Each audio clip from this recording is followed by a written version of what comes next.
Being young and dumb, you know, not thinking that nothing bad is gonna happen, but it does, you know. My family, you know, we don't really come up from the best upbringing, you know, Section 8 housing, late to pay the rent, you know what I'm saying? My mom couldn't do it myself, so I took, you know what I'm saying, a stupid route, but, you know, I had to make something shake, because that's the only way I knew how at that time.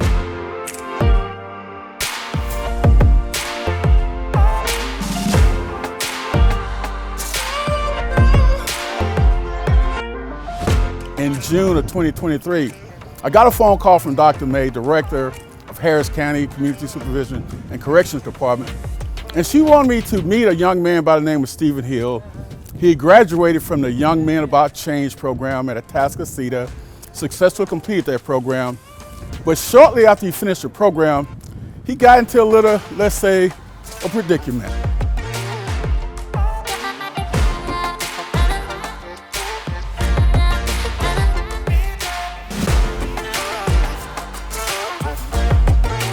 It's hard.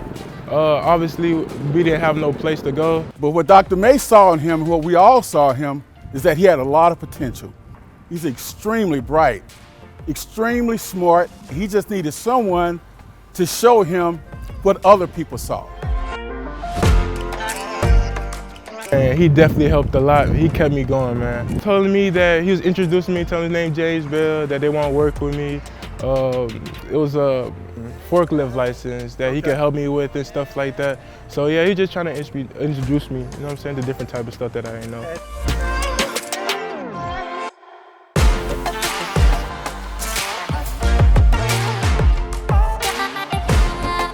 All right, so at first it was supposed to be a GED, all right, but then he was like, you know, motivating me, telling me, like, you could do better than GED, you could get something that's actually credited.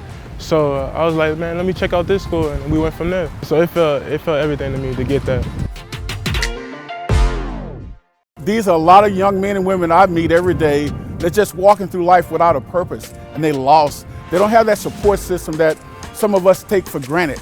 So they need someone to walk alongside of them, not to point them in the direction, but to point, guide, and even walk with them if needs be.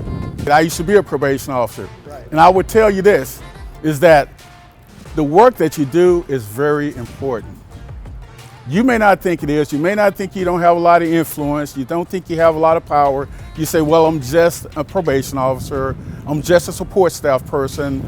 You're a very important person in somebody else's lives because you can speak life or death into their situation. And a lot of times they're coming from very, very dark places. They need us to be that beacon of light for them.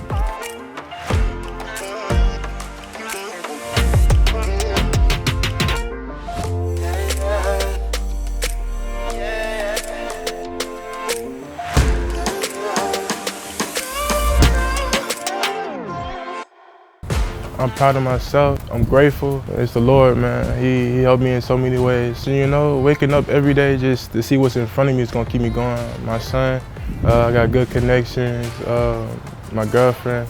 So it just keep me going, you know, church, God, everything.